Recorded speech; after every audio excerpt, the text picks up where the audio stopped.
መሰማት ያለበት ከገዳም የተላከ መልእክት አለ። ይህን አስተውሎ ንስሐ ካልገቡ በትንቢተ ዳንኤል ምዕራፍ 12 በዕዝራ ሱቱኤል ምዕራፍ 3 እንዲሁም በማቴዎስ ወንጌል ምዕራፍ 24 ቁጥር 21 ላይ ያለው ይፈጸማል የሚል ማስጠንቀቂያ አለው ካልተመለሱ። በየሀገሩም ረሃብ፣ ቸነፈርም የምድር መናወጥም ይሆናል።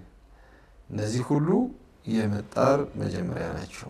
ይህ ሳይሆን ቀርቶ ሕዝቡ አስተውሎ ንስሐ ባይገባ መልእክቱ ላይ ከጳጳሳት እስከ ምዕመናን ከሊቅ እስከ ደቂቅ በጠቅላላ ንስሐ ይግቡ የሚል መልእክት አለው። ክርስትናውን ለመሰንጠቅ ይሄን አጋጣሚ ተጠቅማችሁ የምትሰሩ ሰዎች እረፉ፣ እናንተ ተጠንቀቁ፣ በኋላ ቅጣቱ ይብስባችኋል የሚል ነገር የደም ዋጋ ነው የምትከፍሉት። አላመንኩበትም ማለት ነው። ወይ ደግሞ እግዚአብሔርን እዛ ቦታ ቆልፌ ሰማት ያለበት ከገዳም የተላከ መልእክት አለ። ሙሉ ስምህን?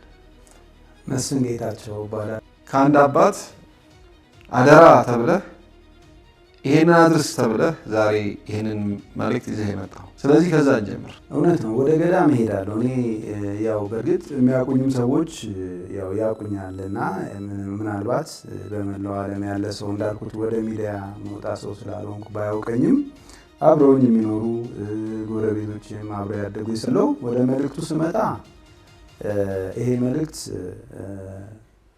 ሰኔ 20 ለ21 አጥቢያ ነው እሳቸው ያዩት፣ ግን 2018 ዓመተ ምህረት ማለት ነው። ራእዩን ካዩ በኋላ ያው መልእክቱ ላይ በድምፅም ሰምተዋል፣ በጽሁፍም አይተዋል እና የፈተሽከው ነገር ያው ከቀረጻ በፊት ስላለ ባጭሩ አንተ ግን ምን ተብለዋል? የምትነግረው ግን እኔ ስነግርህ ነው የሚል ተብሎ 4 ቀን እጃቸው ላይ ቆይቶ በ24 ድጋሚ በላሁን መልእክቱን ተናገረ፣ የምትናገረውም ለሱ ነው የሚል ነገር እንደተነገራቸው ነገሩኝና እኔ እንዳልኩ ለእንደዚህ አይነት ነገርም በቤተ ክርስቲያኒቷ ሚና ማለት የለኝም። በአገልግሎት ውስጥ አይደለሁም። እንዳልኩት አንድ አማኝ ነኝ። እንደ ማንኛውም ሰው ወደ ገዳማት እሄዳለሁ፣ እሳለማለሁ፣ ያው ደፋ ቀና እላለሁ እንጂ በቤተ ክርስቲያን ውስጥ እውነት ነው ሕፃን ሆኜ ተምሬያለሁ፣ የኔታ ጋር መጥቻለሁ፣ ዳዊት ምናምን ድረስ ደርሻለሁ። ግን ሌላ የቤተ ክርስቲያን መዋቅር ውስጥ ወይም ደግሞ አስተዳደር ስርዓት ውስጥ ስላልነበርኩበት እኔም እንደዚህም ነገር አልጠብቅም እና እሳቸውንም ብዙ ተከራከርኳቸውና አይ ግድ የለህም ይሄ የእኔ መልእክት አይደለም፣ የላከችው እሷ ነች፣ አንተ አይደለህም ያየኸው እኔ ነኝ። እንግዲህ ወደ መልእክቱ ስንሄድ እኔም አንደበቴ እሳቸው ከተናገሩት ውጭ እንዳይጨምር እግዚአብሔር አንደበቴን ይቆጣጠረው። በስመ አብ ወወልድ ወመንፈስ ቅዱስ አሐዱ አምላክ። ምንድነው መልእክቱ? የማቴዎስ ወንጌል ምዕራፍ 24 ነው። እሺ ቅድም ያልከኝ ያው እንዳልኩት እኛ ወንጌል ሰባኪ ስላልሆን ተረዱን።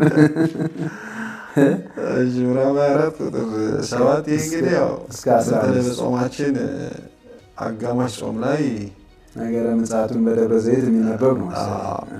ምዕራፍ 24 ቁጥር ከ7 ጀምሮ እስከ 15 ያለውን በጣም በማስተዋል ሕዝብ በሕዝብ ላይ መንግስትም በመንግስት ላይ ይነሳሉ፣ በየሀገሩም ረሃብ፣ ቸነፈርም የምድር መናወጥም ይሆናል።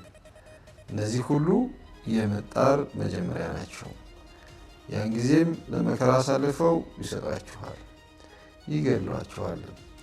ስለ ስሜም በሰው ሁሉ ዘንድ የተጠላችሁ ትሆናላችሁ። ያን ጊዜም ብዙዎች ሃይማኖታቸውን ይለውጣሉ፣ እርስ በርሳቸውም አሳልፈው ይሰጣጣሉ፣ እርስ በርሳቸውም ይጣላሉ። ብዙዎች ሐሰተኞች ነቢያትም ይመጣሉ፣ ብዙዎቹንም ያስታሉ። ከአመፅም ብዛት የተነሳ ፍቅር ከብዙዎች ዘንድ ትጠፋለች። እስከ መጨረሻው የሚታገስ ግን እርሱ ይድናል። በአሕዛብ ሁሉ ላይ ምስክር ሊሆን ይህ የመንግስት ወንጌል በዓለም ሁሉ ይሰበካል። ያን ጊዜም ፍጻሜ ይደርሳል። እስከ 14 መጨረሻ ነው። 15ን አልነካሁት። 15 እስከ 15 ይላል። 15 ቁጥር 15 ማለት ነው። እንግዲህ በነቢዩ በዳንኤል የተባለውን የመፍረሱን የርኩሰት ምልክት በተቀደሰ ቦታ ቆሞ ባያችሁ ጊዜ አንባቢው ያስተውል ይላል ማቴዎስ ወንጌል ምዕራፍ 24 ከቁጥር 7 እስከ 15 ድረስ ያለው ቃል መነሻው እንግዲህ ይሄ ነው። ወንድማችን ይዞት የመጣው እሺ፣ ከዚህ ይሄን ልብ በማለት ያስተውሉት፣ በደንብ ያስተውሉት ተብሎ ተደጋግሞ ያው ትናንትም እንደሰማሁ በድምፁ ተነግሯል። ከዚህ ቀጥሎ ደግሞ ማንን ይጠቅሳሉ? ይህ ሳይሆን ቀርቶ ህዝቡ አስተውሎ ንስሐ ባይገባ መልእክቱ ላይ ከጳጳሳት እስከ ምዕመናን ከሊቅ እስከ ደቂቅ በጠቅላላ ንስሐ ይግቡ የሚል መልእክት አለው። አሁንም ደጋግሜ እንደምናገረው ቤተክርስቲያኗም የተናገረችው ይሄ መልእክቷ ጊዜ ስብከት ከፍታ ትንቢተ ዳንኤል ምዕራፍ 12ም ተጠቅሷል። ማለት ይህ ካልሆነ ነው የሚለው። ይህ ካልሆነ ይሄን አስተውሎ ንስሐ ካልገቡ በትንቢተ ዳንኤል ምዕራፍ 12 በዕዝራ ሱቱኤል ምዕራፍ 3 እንዲሁም በማቴዎስ ወንጌል ምዕራፍ 24 ቁጥር 21 ላይ ያለው ይፈጸማል የሚል ማስጠንቀቂያ። ትንቢተ ዳንኤል ምዕራፍ 12 ከቁጥር አንድ ጀምረን በዚያም ዘመን ስለ ሕዝብ ልጆች የሚቆመው ታላቁ አለቃ ቅዱስ ሚካኤል ይነሳል። ሕዝብም በምድር ከተፈጠረ ጀምሮ እስከዚያ ዘመን ድረስ እንደርሱ ያለ ያልሆነ የመከራ ዘመን ይሆናል። በዚያም ዘመን በመጽሐፉ ተጽፎ የተገኘው ሕዝብህ ሁሉ እያንዳንዱ ይድናል። በምድርም ትቢያ ውስጥ ካንቀላፉት ብዙዎች እኩሌቶቹ ለዘላለም ሕይወት፣ እኩሌቶቹም ለእፍረትና ለዘላለም ጉስቁልና ይነሳሉ። ጥበበኞችም እንደ ሰማይ ጸዳል፣ ከጻድቃን ብዙዎች እንደ ከዋክብት ለዘላለም ያበራሉ። ቃሎት ያሰማለን። አሜን። ሌላ በማቴዎስ ወንጌል ምዕራፍ 24 21 ላይ ያለው ይፈጸማል። ይህ ካልሆነ ንስሐ ካልተገባ ማቴዎስ ምዕራፍ 24 ከቁጥር 21 ያለው ይፈጸማል የሚል ነው። እሱንም አንብበልን። ያን ጊዜ ዓለም ከተፈጠረ ጀምሮ እስከ ዛሬ ያልተደረገ ከእንግዲህም ወዲያ የማይደረግ ታላቅ መከራ ይሆናል። እነዚያ ቀኖችስ ባያጥሩ ኖሮ ሥጋ የለበሰው ሁሉ ባልዳንም ነበር። ነገር ግን ስለተመረጡት እነዚያ ቀኖች ያጥራሉ። ያን ጊዜም እነሆ ክርስቶስ በዚህ አለ ወይም በዚያ አለ የሚላችሁ ሰው ቢኖር አትመኑ። ሐሰተኞች መሲሖችና ሐሰተኞች ነቢያት ይነሳሉና። ቃሎት ያሰማ። ለሶሻል ሚዲያም ለማህበራዊ ድረገጾች የተሰጠ ማስጠንቀቂያ አለ። እንዲሁ አብሮ ተያይዞ እንቀጥላለን። ይሄኛውን እንጨርሰናል። ዕዝራ ሱቱኤል ምዕራፍ 3 ቁጥር 1 የዓለም ፍጻሜ ምልክት ይላል ርዕሱ። ምልክቱስ እነሆ ወራት ይመጣል፣ በምድር የሚኖሩትንም ሰዎች ታላቅ ድንጋጼ ይዛቸዋል። የጽድቅ መንገድም ትሰወራለች፣ ሃይማኖትም ከሀገር ትጠፋለች። በደልም አንተ ካየኸው ከሰማኸው ይልቅ ይበዛል። ዛሬ የጠፋና የፈረሰ ሆኖ የምታየውም ነገር ይጠፋል፣ ምድርም ምድረ በዳ ትሆናለች። ልዑልም ሕይወትህን ከሰጠህ ከ3 ወራት በኋላ ምድርን ስትታወክ ታያታለህ። ፀሐይ ድንገት በሌሊት ያበራል፣ ጨረቃም ድንገት በቀን ያበራል። ከእንጨቶቹም ደም ይፈሳል፣ ድንጋይም ትጮኻለች፣ ሕዝቡም ይታወካል፣ ከዋክብትም ይረግፋሉ። ብዙዎች ያልጠረጠሩት ይነግሳል፣ ሁሉም ቃሉም ይሰማል። በብዙ ሀገሮች ሽብር ይሆናል፣ ጥቅል እሳትም ይላካል። የምድረ በዳ አውሬዎችም ከቦታቸው ይፈልሳሉ። ከሴቶችም ባለምልክት ይወለዳል፣ የሚጣፍጠውም ውሃ መራራ ይሆናል። ወዳጆችም እንደ ጠላት በድንገት እርስ በርሳቸው ይጋደላሉ። ያን ጊዜም ጥበብ ትሰወራለች፣ ምክርም ወደ ማደሪያዋ ትመለሳለች። ብዙ ሰዎች ይፈልጓታል፣ ነገር ግን አያገኟትም። በምድርም ላይ ኃጢአት፣ አመፅም ስንፍናም ትበዛለች። አንዲቱ ሀገር አቅራቢያዋን ሀገር በውኑ በአንቺ ዘንድ የተደረገ ጽድቅ አለን? ወይስ ጽድቅን የሚያደርግ ሰው አለን ብላ ትጠይቃታለች። ያችም የለም ትላታለች። በእነዚያ ወራቶች ሰው ሞትን ይመኛል፣ ነገር ግን አያገኝም። ሚስት ያገባል፣ ደስም አይለውም፣ ይደክማል፣ ስራውንም ይሰራል፣ መንገዱ ግን አይከናወንለትም። ይህንን ምልክት እነግርህ ዘንድ ተላኩ። ዛሬ እንደ ጾምህ ዳግመኛ ንስሐ የማትገቡ ከሆነ ከላይ ከጳጳሳት እስከ ታች ምእመናን በ30 ቀን ነው ያሉት። እዛ መልእክቱ ላይ እንደዛ ነው የሰምተዋል። በ30 ቀናት ውስጥ ንስሐ ይግቡ የተባለው ሰው መልእክቱ እንደትኩት እኔ ጋር የደረሰው በ24 ነው፣ እሳቸው ያዩት በ21 ነው። እና ያው የእሳቸው አነጋገር አሁንም ጆሮዬ ላይ ስሰማው እኔ ተናግሬያለሁ። እኔ ወጥቼ አልናገርም። አንደበቴ ብልዳ ነው። እኔ ከእንትኔም ከባሌም አልወጣም። ስለዚህ ወደ አንተ ረጭቻለሁኝ፣ አንተ ደግሞ ተናገር። የሚሰማ ይስማ፣ አልሰማም ያለ ደግሞ ይተው እንደ ምርጫው ብለዋል። ነጻ ፍቃድ እንደሱ ነው የተባለው። ያው ሲጠቀለል መልእክቶቹ እነዚህ ናቸው። በተረፈ ማህበራዊ ድረገጾች ወይም ሶሻል ሚዲያ የወሬ ማሽኖች ነው እንደምሳቸው እዛ ጋር የሚሉት ሰው ከሰው ለማጣላት ለማጋጨት የሚያስተምረውን ሳይሆን ክፉ ነገር ለገንዘብ መሰብሰቢያ እያላችሁ የማይሆን ርዕስ እያመጣችሁ፣ ለምሳሌ አንድ ያጠፋ ሰው በዓለም ከሚወቀስ አንድ ሰው ስለ ጥፋቱ ሄዶ ሊነግረው ይችላል። የዛን ሰው በዓለም ኃጢአቱን ማውራት አንደኛ በደለኛ ያደርገዋል ያወራውን ሰው ራሱ። ምክንያቱም ፈራጅም ፍርድ ሰጪ እግዚአብሔር ስለሆነ ማለት ነው።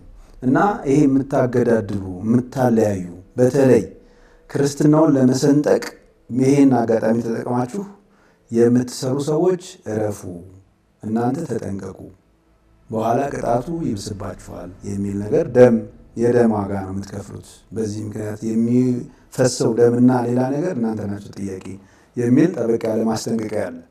ለበጎ ነገር ተጠቀሙበት፣ ለመልካም ነገር ተጠቀሙበት እንጂ ሰው ለማገዳደያ ተጠቀሙ የሚል ጥብቅ የሆነ ማሳሰቢያ በዚህ በሶሻል ሚዲያው ላይም የተላከ መልእክት አለ ማለት ነው። እና መልእክቱ ሲጠቀለል እኔ የተነገረኝ ነገር ይሄ ነው። አደራ የሚል ተደጋግሞ ያው ትናንትም እንዳዳመጥከው አንተም ከቀጥታ የሳቸውን ድምፅ ተላልፎበታል። መልእክቶቹ እነዚህ ናቸው። ምናልባት አንተም ሰምተው አንብበው ስለነበረ የዘነጋሁት ካለ እንዳልኩት እኔ የማህበራዊ ድረገጽ ተጠቃሚ ባለሙያም ስላልሆንኩኝ ግር ብሎኝ የሳትኩትም ካለ ከሰማኸው ላይ የምታስታውሰው ይሄ ነው ባጭሩ መልእክቱ እሳቸው የላኩት። አሁን በቅርብ ጊዜ የሚመጣ በሽታ አለ፣ ሰውነት የሚቀረጣጥፍ አላስፈላጊ የሆኑ ነገሮችን በሚሰሩ ሰዎች አጥንትን የሚሰባብር የሚቆራረጥ የቁምጥና አጎት ልጅ የሆነ በሽታ አለ። አላስፈላጊ ሰዎችን የሚያስወግዱ አሉ። ያለ ተፈጥሮ ግንኙነት የሚያደርጉት ለምን ያመሻል? ለምን ጫት ይቅማል? ለምንድነው ተሰብስቦ ሺሻ የሚያጨሱ? ሴቶች ልጆች ራሳቸው ያደርጋሉ። ይሄንን መውደቅ ነው ወደ አምላክ መጸለይ ነው፣ ምህላ ውስጥ መግባት ነው። ጾሙም ጸሎቱም በቤት ውስጥ መደረግ ነው ያለ እና አብያተ ክርስቲያኗ ወይም ሲኖዶሱ ስራቸው ሊሆን ይገባል። ማወጅ ያራግፍ ነው የሚመጣው። አላስፈላጊ የሆኑትን እንትኖች እያለ ሊያራግፍ ይመጣል። ቁጣ ነው ይሄ። ባይኖር ለዚህ ዝግጁ መሆን ያስፈልጋል። ዲሲፕሊንድ መሆን ያስፈልጋል። የምንታወቀው በጥሩ ሰውነታችን ነበር። አሁን ግን መጥፎ ነን እና እኩልም ያደርግ ነገር ነው። እኔ ግን በበሽታ ደስታ ሊኖረኝ አይገባም። ግን አሁን ማንንም ስለማይተው ይሄ እኩል ቤተሰብ የሚያደርግ በሽታ ነውና ሁሉም ሰው አስቦ የተጣላ ታርቆ ይቅርታ ተጠያይቆ ወደ ጸሎት መግባት አለበት።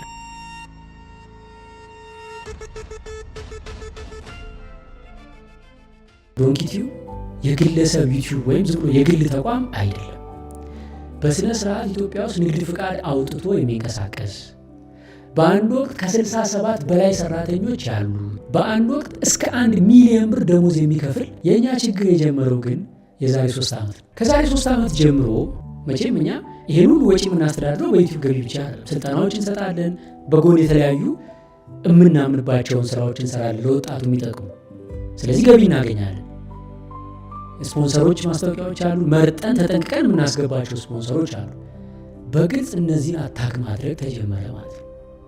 ለምሳሌ ከተፈራረምን በኋላ ትልልቅ ስራዎች ተሰርዘውብናል፣ በተደጋጋሚ ይሰረዙብናል፣ በተደጋጋሚ ማለት ነው። ስለዚህ ምን እየሆነ መጣ? ተጨማሪ ገቢ እንዳናገኝ ያው የሆነ ከጀርባ ኃይል አለ ማለት ነው፣ ያንን የሚያዳክም። 2 ቲክቶክ በጣም እያደገ ሲመጣ ዶንኪ ቲዩብ ላይ እኛ በጣም ለፍተን እስከ ሌሊቱ 8 ሰዓት እንቅልፋችን አተን የሰራነው ቪዲዮ እንጭናለን። ወዲያው ሙሉን ይወስዱና ሰዎች ቲክቶካቸው ላይ ይጭኑታል።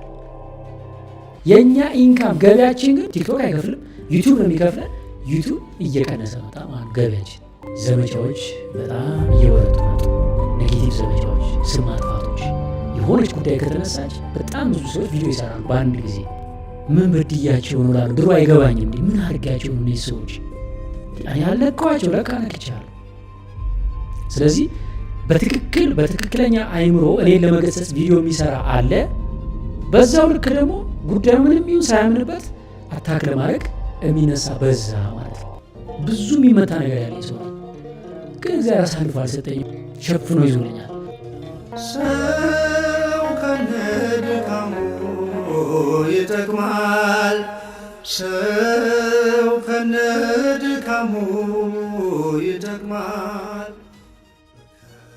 ኢኮኖሚው አንደኛ ሆን ተብሎ ከጀርባ አታክ እየተደረገ፣ ሁለተኛ ያው አውቀውም ሳያውቁም የኛን ቪዲዮ ቲክቶክ ላይ በሚለቁ ሰዎች፣ ሶስተኛ ቪዲዮዎቻችን ረጅም ቀናት የሚፈጁ በመሆናቸው ብዛትና እንደ ልባችን መልቀቅ ባለመቻላችን ዩቲዩብ ቻናላችን አሁን ላይ በኢኮኖሚ ደረጃ ሰርቫይቭ ማድረግ አቅቶታል።